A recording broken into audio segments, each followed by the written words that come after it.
Hello, नमस्कार, जय हिंद मेरे प्यारे साथियों। कैसे हो आप सब। मैं प्रशांत रघुवंशी आधार एकेडमी के इस डिजिटल प्लेटफॉर्म पर आपका एक बार फिर स्वागत करता हूं। दोस्तों, हम पढ़ रहे हैं इंग्लिश, और इंग्लिश में इससे पहले हमने बहुत सारे वीडियोस बनाए और बहुत सारे मैंने आपको टॉपिक पढ़ाए हैं। आज जो हम टॉपिक लेकर आए हैं वो है एक नया टॉपिक लेकर आया हूं मैं, और ये बहुत कम देखने को मिलता है। बच्चे इसको लेकर थोड़े परेशान भी रहते हैं, और बहुत सारे मतलब इसके जितने भी वो हैं कम मिलते हैं। तो ये टॉपिक मोस्ट इंपॉर्टेंट टॉपिक है, और इस टॉपिक का नाम है कंडीशनल सेंटेंसेस। बेटा, कंडीशनल से आपने यहां पर नाम ही सुन लिया होगा। मैंने क्या लिखा है? कंडीशनल। क्या लिखा है मैंने? कंडीशनल। कंडीशनल मतलब क्या होता है? शर्त। कोई भी क्या होगी बच्चे? कंडीशन होगी। क्या होगी? कोई भी हमको कंडीशन बताएगी। अच्छा, ये जो है हमको ये कंडीशन बताएगा, कोई भी कंडीशन कैसी होगी? ये हमेशा आपको देखने में मिलेगा। यदि मैं प्रधानमंत्री होता तो मेरे पास मैं बहुत पावर होती। यदि मैं प्रधानमंत्री होता तो मैं ये कर देता। यदि मेरे पास पैसा होता तो मैं ये कर खरीद लेता। आरएसएस मतलब कंडीशन इसमें पहले ही लग गई कि अगर होता, अगर नहीं हूं तो क्या है। तो ये वाला जो टॉपिक है ये बड़ा ही इंटरेस्टेड टॉपिक है हमारी ग्रामर में, और इससे क्वेश्चन पूछे जाते हैं। चाहे आप इसको सीजीएल के एग्जाम में देखें, टीपीओ के एग्जाम में देखें, या फिर किसी भी एसआई के एग्जाम में देखें, बैंकिंग में देखें, ये हर एक सेक्टर में पूछा जाने वाला कॉन्सेप्ट है। आ रहा है समझ में? तो आज बच्चे हम एक एक करके हम शुरुआत कर रहे हैं बिल्कुल कंडीशनल सेंटेंस की। और कंडीशनल सेंटेंसेस में हमको क्या करना है, क्या पूछना है, किस तरह से क्वेश्चन आते हैं, ये सारी चीजें आज हम देखने वाले हैं। तो बेटा, सबसे पहला हमने जो कंडीशनल सेंटेंस का यूज किया है, वो जो वर्ड लिया है वो लिया है मैंने व्हेन, सॉरी बिफोर वाले। मैंने बेटा आपको पहला जो कंडीशनल सेंटेंस का जो लिया है वो लिया है जो कंडीशन किसकी बताएगा? बिफोर की और आफ्टर की। कि बेटा बिफोर और आफ्टर यदि आपके सेंटेंस में, यदि आपके उसमें रूल में आ गया तो फिर क्या होने वाला है, इसको हमको देखना है। देखो बेटा, अगर मान के चलो हमारा क्या आ गया बच्चे? बिफोर आ गया। क्या आ गया बेटा? बिफोर आ गया। तो मेरी बात ध्यान से सुनना। बिफोर के बाद में बेटा जो हमारा लगता है सिंपल पास्ट टेंस आता है, और बिफोर के उसके बाद में कौन सा आता है? पास्ट परफेक्ट टेंस आता है। मतलब बेटा बिफोर का रूल कुछ ऐसा होता है, यदि आपके सेंटेंस में, आपकी कंडीशनल टेंस में बिफोर का यूज हुआ है तो बिफोर के बाद, जस्ट बाद में हमेशा कौन सा टेंस आएगा? सिंपल पास्ट टेंस आएगा। मतलब बेटा कौन सा टेंस आएगा? आपका पास्ट इंडेफिनिट टेंस आएगा बेटा। उसके बाद में बच्चे दूसरे नंबर पर बिफोर के बाद में जो टेंस आएगा वो कौन सा आएगा? पास्ट परफेक्ट टेंस आएगा। अब यहां पर ध्यान देने वाली बात क्या है, आपसे एरर किस तरह से पूछी जाएगी मैं आपको वो बताने वाला हूं। एरर किस तरह से आएगी मैं आपको वो बताने वाला हूं। एग्जाम में आपको वो क्या करेगा एग्जामिनर? बिफोर के जस्ट बाद में हो सकता है पास्ट परफेक्ट टेंस दे दे, या हो सकता है बिफोर के जस्ट बाद में आपको बेटा वो विल या सेल लगा कर दे दे, या हो सकता है कि बिफोर के जस्ट बाद में बेटा आपको वो कोई और सेंटेंस लगा कर दे दे। तब ध्यान रखना है बेटा, ये हमारा कंडीशनल सेंटेंस होता क्या है? हमेशा ये दो टॉपिकों को, जैसे हम कंजक्शन पढ़ेंगे तो उसमें हमेशा वो दो सेंटेंसेस को जोड़ता है, उसी तरह कंडीशनल भी हमारा क्या करता है? ये भी दो सेंटेंसेस को आपस में जोड़ता है। लेकिन यहाँ पर मेन मुद्दा क्या है, मेन बात क्या है कि अगर बिफोर आया, हम पहली कंडीशन पढ़ रहे हैं बिफोर की, दूसरी पढ़ेंगे आफ्टर की, तीसरी पढ़ेंगे व्हेन की। जब हम बिफोर पढ़ते हैं तो बिफोर के जस्ट बाद में हमारा जो भी आएगा वो कौन सा सेंटेंस होगा?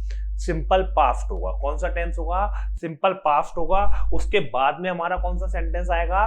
पास्ट परफेक्ट टेंस आएगा। जैसे कि बेटा सिंपल पास्ट टेंस का आपको स्ट्रक्चर पता है क्या होता है? सब्जेक्ट प्लस वर्ब की सेकंड फॉर्म देन ऑब्जेक्ट। उसके बाद में हमारा जो आएगा वो कौन सा आएगा? पास्ट परफेक्ट टेंस, उसका ही पता है आपको, सब्जेक्ट प्लस बेटा वर्ब की हेड या फिर वर्ब की third form then object. Clear है? या फिर बच्चे इसको दो तरीके से हम लिख सकते हैं। एक तो हमने लिख दिया कि बिफोर के बाद में सिंपल पास्ट टेंस और पास्ट परफेक्ट टेंस आएगा दूसरे नंबर पे। हम इसको बेटा दूसरे तरीके से कैसे लिख सकते हैं? जैसे यहाँ पर लिखा हुआ है कि पहले हम किसको लिख दें बेटा? पास्ट परफेक्ट टेंस को लिख दें। किसको लिख दें बच्चे, पास्ट परफेक्ट टेंस को लिख दें। और पास्ट परफेक्ट टेंस हम इसको दो तरीके से इनको लिख सकते हैं एग्जांपल में। उसके बाद में बेटा हम क्या लगा दें, बिफोर लगा दें, और बिफोर के जस्ट बाद में हमारा बेटा कौन सा सेंटेंस आता है, तो सर पास्ट इंडेफिनिट टेंस आता है। बताओ ये समझ में आया कि नहीं आया, पहला कॉन्सेप्ट, पहला कॉन्सेप्ट बच्चे आपको समझ में आया कि नहीं आया। देखो मैंने नीचे भी लिखा है कि पहले पास्ट परफेक्ट टेंस आएगा तो फिर बिफोर के जस्ट बाद में सिंपल पास्ट टेंस। सीधी सी बात है, बिफोर अगर लगा हुआ तो हमको कौन सा टेंस देखना है, सिंपल पास्ट टेंस देखना है।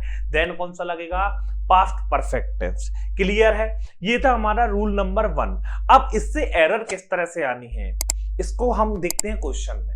आ रहा है मेरी बात समझ में? चलो, अगर चाहो आप आराम से इसका स्क्रीनशॉट ले लिया करो और फिर से इसको देख लिया करो बच्चे। अगर नहीं समझ में आया तो एक बार वापस से वीडियो को रिपीट करके देख लेंगे तो आपको समझ में आ जाएगा। देखो छोटे छोटे क्वेश्चन लेकर आया हूं मैं अभी फिलहाल, क्योंकि अभी स्टार्टिंग है। इसको मैं बेटा बहुत डिटेल में लेकर जाने वाला हूं। जब हम इसकी प्रैक्टिस करेंगे, हम इसकी क्वेश्चन करेंगे तो बड़े बड़े क्वेश्चन भी आएंगे।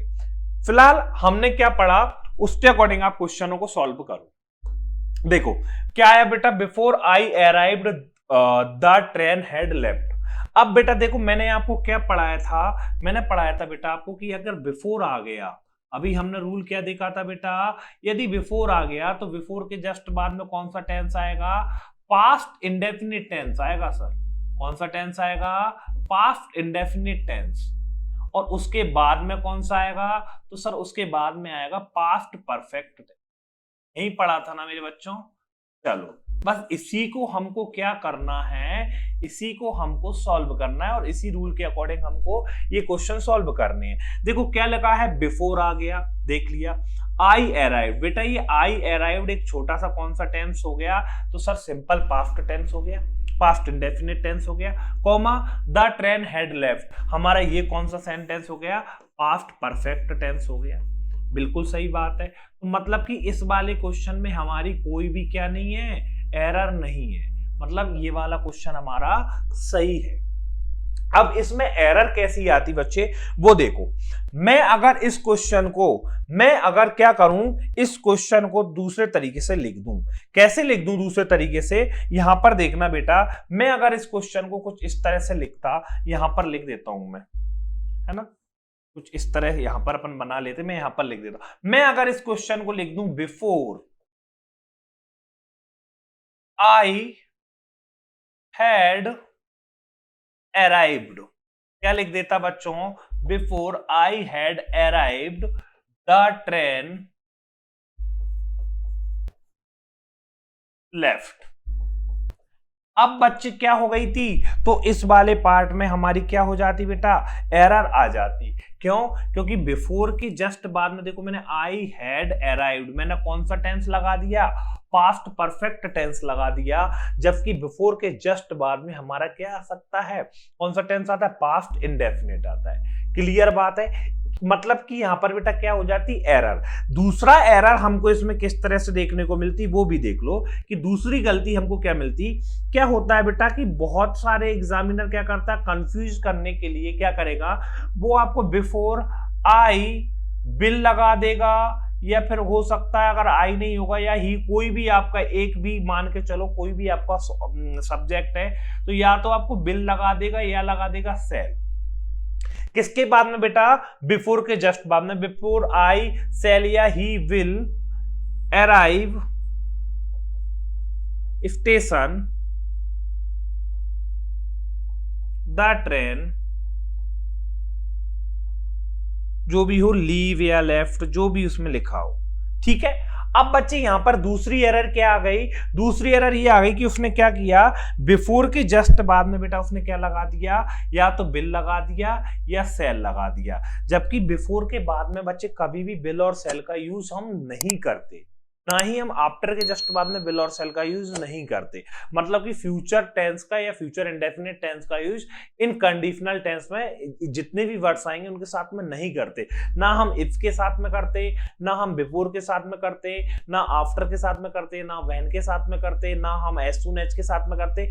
अभी ये कंडीशनल टेंस आगे आने वाला है पूरा, इसमें हमको बड़ा अच्छा मजा आएगा, आपको बड़ा इंटरेस्टिंग टॉपिक है, तो मैं आपको क्लियर सारी चीजें बताते चलूंगा। तो क्लियर मेरी बात समझ में आ रही कि इसमें एरर आप किस तरह से ढूंढ सकते हो। सीधी सी बात है, बिल्कुल सिंपल, कि बिफोर के जस्ट बाद में बच्चे कौन सा टेंस आता है, सर पास्ट इंडेफिनिट आता है, देन कौन सा आता है, पास्ट परफेक्ट आता है।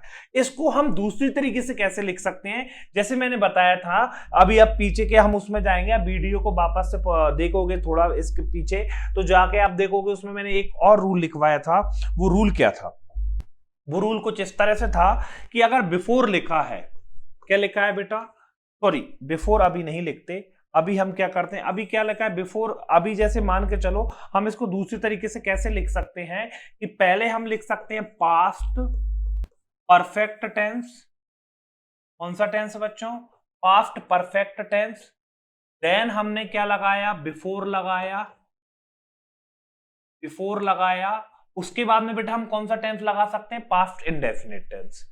ये हमारा सेकंड है। तो मतलब मैं इसको किस तरह से लिख सकता हूं, मैं आपको ये बताने वाला हूं कि मैं इसको किस तरह से लिख सकता हूं। इसको मैं इस तरह से भी लिख सकता हूं कि the train had left before I arrived. इसको हम इस तरह से भी लिख सकते हैं, दो तरीके से लिख सकते हैं। क्यों? क्योंकि बेटा ये कंडीशनल टेंस है, क्लॉज टाइप का है, कंजक्शन टाइप से है, तो हम इसको जब ये दो सेंटेंसेस को जोड़ सकते हैं तो हम आगे पीछे इनको लिख सकते हैं। क्लियर है? तो ये था हमारा सेकंड क्वेश्चन। अब फटाफट आप जल्दी से करो।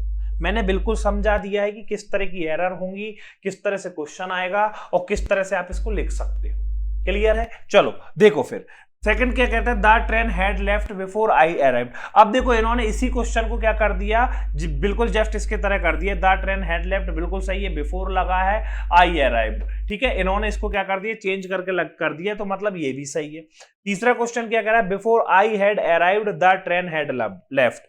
अब देखो बच्चे यहां पर हो गई प्रॉब्लम। प्रॉब्लम क्या हो गई कि बिफोर लगा है और बिफोर के साथ में आई हैड अराइव्ड, बिफोर के साथ में आई हैड अराइव्ड नहीं होगा, हैड नहीं आएगा बच्चे। क्यों नहीं आएगा? क्योंकि आपको पता है कि बिफोर के जस्ट बाद में हमारा कौन सा सेंटेंस लगता है, पास्ट इंडेफिनिट। तो यहां पर भी क्या हो जाएगा, आई अराइव्ड। ये सिर्फ मैंने आपको समझाने के लिए छोटे छोटे एग्जांपल लिए हैं। देन हम क्या कर सकते हैं, पास्ट परफेक्ट टेंस लगा सकते हैं, तो द ट्रेन हैड अराइव्ड हो सकता है। क्लियर मेरी बात समझ में आ रही है? चलो, इसलिए मैंने अभी आपको समझाने के पर्पज से थोड़े छोटे छोटे एग्जांपल लिए हैं। नेक्स्ट देखो, before he told I had discussed. तो बिफोर के बाद में देखो बेटा कौन सा टेंस आ गया, सिंपल पास्ट टेंस आ गया।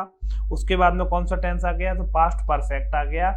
मतलब कि ये भी हमारा सही है। क्लियर मेरी बात समझ में आ रही है कि किस तरह से हम क्वेश्चन कर सकते हैं, किस तरह से इसमें एरर आएंगी। क्लियर है? चलो देखते हैं अब इसके आगे आगे हमको किस तरह के और क्वेश्चन देखने को मिलेंगे, अब आप लोग सॉल्व करोगे। चलो देखो क्वेश्चन नंबर 5 क्या कहता है, before the teacher came we had maintained our selves. देखो अब यहां पर भी ये क्वेश्चन बिल्कुल सही है कि क्या कह रहा है, बिफोर के बाद में बेटा कौन सा रहा, द टीचर केम। बेटा कम की सेकेंड फॉर्म होती है कैम, कम, कैम और कम। तो यहां पर बेटा क्या लिखा है, कैम लिखा है, मतलब V2 आया है, तो कौन सा टेंस आ गया, पास्ट इंडेफिनिट टेंस आ गया बच्चे। और पास्ट इंडेफिनिट टेंस के बाद में हमने जब दूसरा देखा, we had maintained our self, तो ये कौन सा टेंस हो गया, पास्ट परफेक्ट टेंस हो गया। मतलब कि ये हमारा बिल्कुल सही है। क्लियर है? उसी तरह next question, before you taught us, taught, teach, taught, तो ये भी बेटा कौन सा सेंटेंस है, V2 है, वी हैड स्टडीड। और यहां पर देखो क्या आया, हैड के साथ में वर्ब की थर्ड फॉर्म आई, तो ये कौन सा टेंस हो गया, पास्ट परफेक्ट हो गया। मतलब ये वाला भी हमारा सही है और ये वाला भी सही है। नेक्स्ट है क्वेश्चन नंबर 7।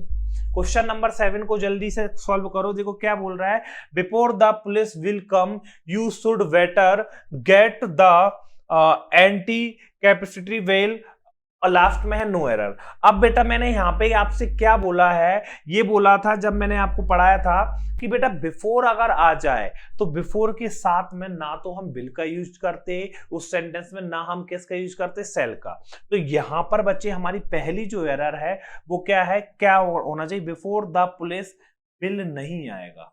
किस वाले पार्ट में एरर है, तो सर फर्स्ट वाले पार्ट में ही एरर है कि बिल नहीं आएगा। मैंने बहुत अच्छे से समझाया, आप चाहें तो इसको नोट करके भी लिख सकते हैं कि बिफोर के बाद साथ में कभी भी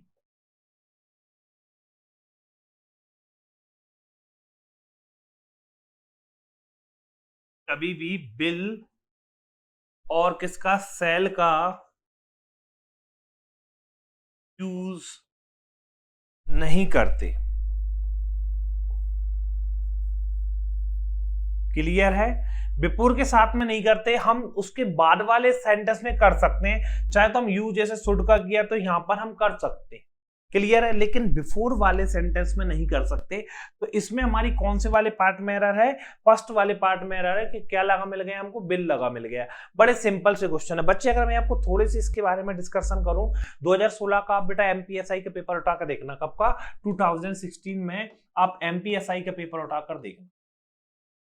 एमपीएसआई के पेपर में आप देखोगे तो ये कंडीशनल टेंस से हर एक पेपर में आपको पता है उसमें 30 नंबर की ग्रामर आती है, इसमें 5 नंबर का पैसेज को छोड़ दिया जाए तो 25 नंबर की जो ग्रामर है, उस 25 नंबर की ग्रामर में से कंडीशनल टेंस में से बेटा हर एक उस पेपर में 5 से 6 क्वेश्चन थे।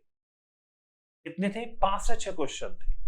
और बच्चे गलत करके आए थे। क्यों? क्योंकि बच्चों को उस समय पता ही नहीं था कि कंडीशनल टेंस में बिफोर का यूज किस तरह से कर सकते हैं, आफ्टर का यूज किस तरह से कर सकते हैं, और इनमें किस तरह की एरर आती है। और एरर बड़ी सिंपल आती है, जैसे मैंने बता दी कि बिफोर के साथ में विल और सेल का यूज नहीं होता, तो आपको बिल्कुल ध्यान में रखना है। दूसरी बात, बिफोर के साथ में जो टेंस आए, मैंने बताया कि बिफोर के जस्ट बाद में सिंपल पास्ट, उसके बाद में पास्ट परफेक्ट।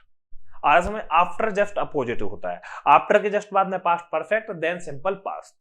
क्लियर है? तो ये था हमारा बिफोर। उम्मीद करता हूं कि आप सबको समझ में आया होगा। चलिए देखते हैं इसके बाद में आगे की कहानी। देखो सेकंड रूल क्या कहता है बिफोर की कंडीशन में, आफ्टर का सेकंड रूल क्या कहता है। देखो क्या कह रहा है सेकंड, कि अगर जब आफ्टर आ जाए तो देखो बिफोर अभी हमने देखा था, बिफोर के जस्ट बाद में कौन सा सेंटेंस आ रहा था, पास्ट इंडेफिनिट, और उसके बाद में past perfect. After just opposite है, आफ्टर के जस्ट बाद में बेटा कौन सा सेंटेंस आ रहा है, आफ्टर के जस्ट बाद में आ रहा है बेटा पहले पास्ट परफेक्ट टेंस आ रहा है, देन कौन सा आ रहा है, सिंपल पास्ट टेंस। दूसरा कौन सा आता है, मतलब कि अगर आफ्टर है तो आफ्टर के जस्ट बाद में कौन सा सेंटेंस आएगा, पास्ट परफेक्ट टेंस, देन कौन सा आएगा, तो पास्ट इंडेफिनिट टेंस।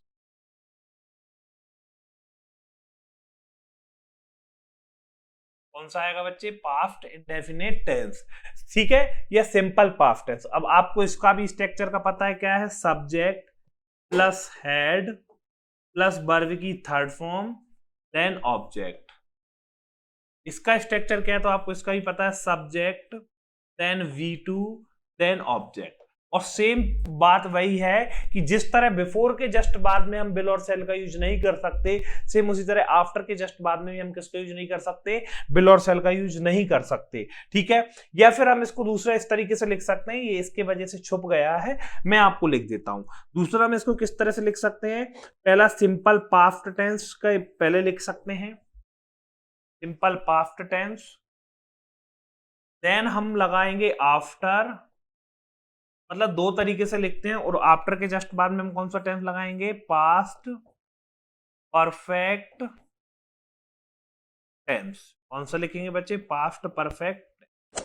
क्लियर बात समझ में आई मेरी, कि हम दोनों तरीके से यूज कर सकते हैं। अगर आफ्टर को हमको पहले लिखना है तो आफ्टर के जस्ट बाद में पास्ट परफेक्ट टेंस, और उसके बाद में पास्ट इंडेफिनिट टेंस। अगर हमको आफ्टर को बीच में यूज करना है तो आफ्टर के पहले सिंपल पास्ट टेंस, उसके बाद में पास्ट परफेक्ट टेंस।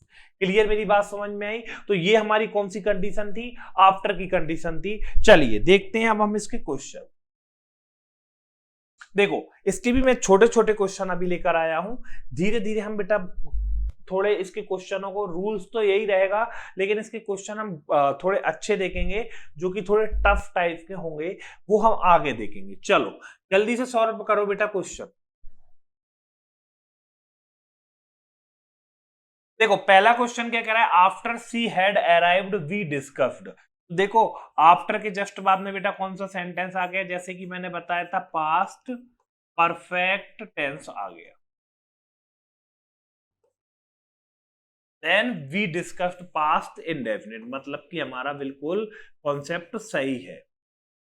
क्लियर है? सेकंड क्वेश्चन देखो क्या आया है, we discussed after she had arrived. Same बात वही है बेटा, इसका जस्ट अपोजिट, बी डिस्कस्ड को हम क्या कर दो, आगे लिख दो। देन हमने आफ्टर का यूज किया बाद में, और आफ्टर के जस्ट बाद में हमने देखा कि कौन सा टेंस आया है, तो पास्ट परफेक्ट टेंस आया है, मतलब इसमें भी कोई प्रॉब्लम नहीं है। सेकंड देखते हैं, after I had driven fast my mother scolded me. तो बेटा यहां पर देखो आफ्टर के जस्ट बाद में आई हैड ड्राइवन फास्ट, कौन सा टेंस आ गया, तो आपको पता है पास्ट परफेक्ट टेंस आ गया बच्चे। कौन सा टेंस आ गया, पास्ट परफेक्ट आ गया। Then my mother scolded V2 लगा है, तो बेटा कौन सा टेंस आ गया, पास्ट इंडेफिनिट। ठीक है, कोई प्रॉब्लम। दूसरा कौन सा आ गया, पास्ट इंडेफिनिट। नेक्स्ट देखो, आफ्टर यू हैड सजेस्टेड, अब देखो हैड और V3 लगा है, कौन सा टेंस आ गया भाई, परफेक्ट आ गया। उसके बाद में आई परचेज्ड अ कॉपी, V2 लगा है, तो बेटा कौन सा आ गया, पास्ट इंडेफिनिट, मतलब हमारा सही है। सीधी सी बात है, रूल हमको बहुत अच्छे से याद हो गया कि अगर आफ्टर लगा होगा तो आफ्टर के जस्ट बाद में कौन सा, past perfect, then past indefinite. और बेटा बिफोर होगा तो बिफोर के जस्ट बाद में पास्ट इंडेफिनिट और देन पास्ट परफेक्ट। अगर बिफोर होगा तो बेटा बिफोर के साथ में क्या होगा, बिफोर के जस्ट बाद में पास्ट इंडेफिनिट, देन बेटा पास्ट परफेक्ट। ठीक है, तो ये थे हमारे बिफोर और आफ्टर के रूल। चलो कुछ और क्वेश्चन हैं, देखते हैं। चलो नेक्स्ट रूल क्या कहता है, देखो नेक्स्ट रूल हमारा है बेटा व्हेन का। किसका है रूल, नेक्स्ट रूल जो है हमारा वो किसका है, व्हेन का। नेक्स्ट कंडीशनल किसकी है, व्हेन की। ठीक है, अब व्हेन का कंडीशन बेटा क्या कहता है, सेम वही बात है कि देखो व्हेन के साथ में हमारा कौन सा टेंस आएगा, सिंपल प्रेजेंट टेंस आएगा, और दूसरा कौन सा आएगा, सिंपल फ्यूचर टेंस आएगा। या फिर बेटा हम इसको इस तरीके से भी लिख सकते हैं कि सिंपल फ्यूचर टेंस को आप पहले लिख लो, देन उसके बाद में आप क्या करो बेटा, यहाँ पर सिंपल फ्यूचर टेंस के बाद में व्हेन, और फिर क्या लिख सकते हैं हम बेटा, कौन सा टेंस लिख सकते हैं, सिंपल प्रेजेंट टेंस।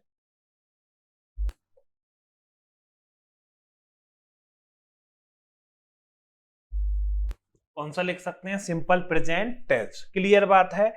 यहां पर बेटा बात वही है जिस तरह मैंने बिफोर और आफ्टर की बताई, कि जिस तरह बिफोर और आफ्टर की जस्ट बाद में बेटा सिंपल मतलब विल या सेल का यूज नहीं कर सकते, मतलब सिंपल फ्यूचर टेंस का यूज नहीं कर सकते, उसी तरह बेटा व्हेन के केस में मैंने यहाँ लिख ही दिया है कि व्हेन के केस में कंडीशनल सेंटेंस में व्हेन के बाद में बेटा किसका यूज नहीं कर सकते, विल या सेल का यूज नहीं कर सकते। क्लियर बात है, व्हेन के बाद भी बेटा किसका यूज नहीं कर सकते, विल या सेल का यूज नहीं कर सकते।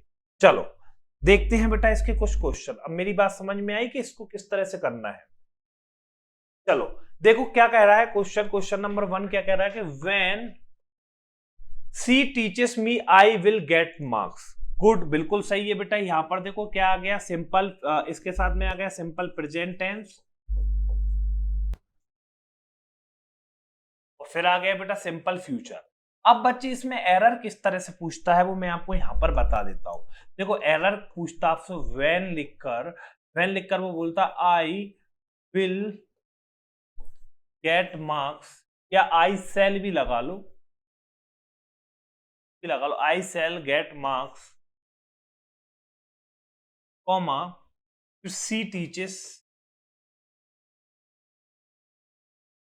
मी। तो बच्चे यहां पर देखो वो क्या करता है, व्हेन के जस्ट बाद में वो क्या लगा देता है, विल या सेल लगा देता है। क्या लगा देता है, विल या सेल। और बेटा व्हेन के साथ में विल या सेल हमारे कौन से टेंस में आती है, फ्यूचर टेंस। ठीक है, कौन से टेंस में आते हैं, फ्यूचर टेंस में। बेटा व्हेन के जस्ट बाद में कभी भी फ्यूचर टेंस का यूज नहीं होता, या फिर बेटा किसी भी हमारे कंडीशनल टेंस में कभी भी कंडीशनल के साथ में फ्यूचर टेंस का यूज नहीं होता। आ रहा है समझ में, आ रहा है। क्योंकि मैं बोलता हूँ यदि मैं प्रधानमंत्री होता, मैं बेटा ऑलरेडी पहले की बात कर रहा हूँ, अगर होता, पास्ट की बात कर रहा हूँ, तो मैं फ्यूचर में कैसे जा सकता हूँ। आ रहा समझ में।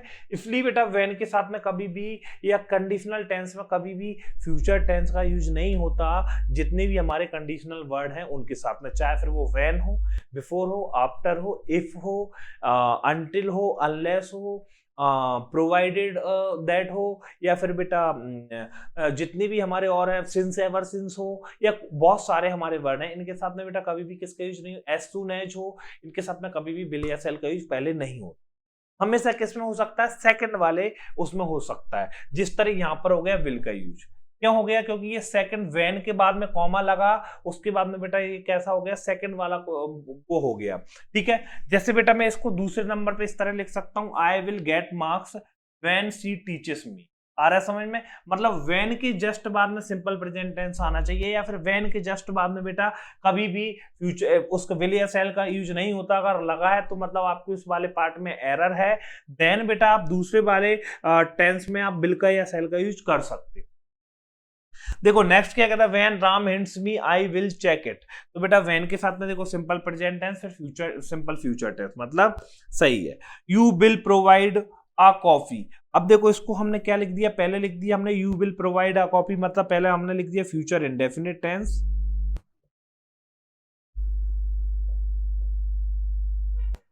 देन व्हेन लगाया, और व्हेन के बाद में फिर बेटा कौन सा टेंस लिखना है हमको? सिंपल पास्ट टेंस या past sorry simple present tense,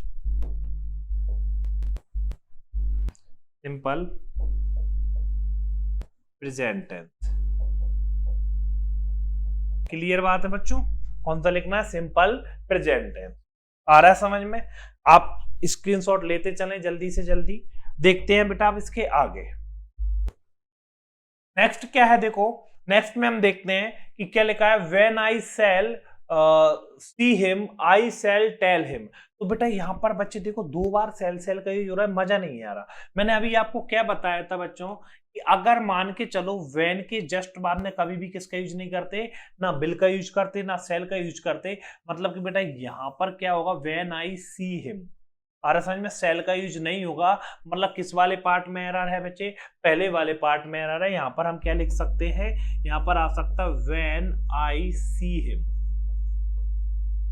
clear बात है? आई सेल टेल हिम। क्लियर बात है? तो किस वाले पार्ट में एरर है बेटा? फर्स्ट वाले पार्ट में। क्यों? क्योंकि व्हेन के जस्ट बाद में किसका यूज हो गया है, या तो विल का या सेल का, और दोनों का यूज नहीं करते, मतलब कि बेटा सिंपल फ्यूचर टेंस का यूज नहीं करते व्हेन के जस्ट बाद में। तो कौन सा टेंस होना चाहिए? Simple present tense. अब देखो आई सी में कौन सा टेंस हो गया? तो सिंपल प्रेजेंट टेंस हो गया। सेकंड देखो क्या लिखा है, when I will get back I shall pay back the money that I borrowed from you last month. एक और ऑप्शन जोड़ सकते हो तो जोड़ लेना, नो एरर। जबकि एरर आप लोगों ने फाइंड कर ही ली होगी कि एरर कहां पर है, व्हेन आई विल गेट। यहां पर भी बच्चे किसका यूज हो गया है? विल का यूज हो गया, और विल किस में आता है? सिंपल फ्यूचर में आता है। तो यहाँ पर विल नहीं होगा बच्चों, यहाँ पर क्या होगा? When I get back. तो किस वाले पार्ट में एरर है? तो यहाँ पर भी बच्चे 6 में ए वाले पार्ट में एरर है। ठीक है, नेक्स्ट देखते हैं। देखो क्या बोल रहा है, I will meet him when he will come. तो देखो आई विल मीट हिम, ये तो सही है। कौन सा सेंटेंस हो गया? सिंपल फ्यूचर टेंस हो गया। हमने इसको क्या कर दिया? बीच में लिख दिया इस बार, किसको? व्हेन को। ये तो सिंपल फ्यूचर टेंस हो गया, तो ये इसमें हमारी कोई प्रॉब्लम नहीं है। लेकिन जैसे ही व्हेन लिखा, व्हेन के जस्ट बाद में देखो ही विल आ गया, तो यहाँ पर नहीं आएगा। क्यों? क्योंकि आपको बहुत अच्छे से पता है अगर व्हेन का यूज हो गया तो व्हेन के जस्ट बाद में हमारा कौन सा टेंस आना चाहिए? आना चाहिए सिंपल प्रेजेंट टेंस। कौन सा टेंस आना चाहिए बच्चों? सिंपल प्रेजेंट टेंस आना चाहिए। और यहाँ पर तो बच्चे विल लग गया तो सिंपल प्रेजेंट तो ये रहा नहीं, ये कौन सा हो गया? Simple future. मतलब कि बच्चे आपको पता है कि व्हेन के जस्ट बाद में विल का या सेल का यूज नहीं होता, इसलिए बच्चे इस वाले पार्ट में एरर है। इसमें कौन से वाले पार्ट में एरर है? सी वाले पार्ट में एरर है। क्लियर है? तो ये थी व्हेन की एक कंडीशन, और बिफोर की कंडीशन, और आफ्टर की कंडीशन। मैं उम्मीद करता हूं कि आपको ये समझ में आया होगा। कल मिलते हैं व्हेन की एक और कंडीशंस के साथ में, और देन हमारे और कंडीशनल सेंटेंसेस के साथ में, जिसमें हमको इफ की कंडीशन पढ़नी है। मोस्ट इंपॉर्टेंट कंडीशन है इफ की। तो मिलते हैं बच्चे कल की क्लास में, तब तक के लिए गुड बाय, खुश रहो, स्वस्थ रहो, धन्यवाद।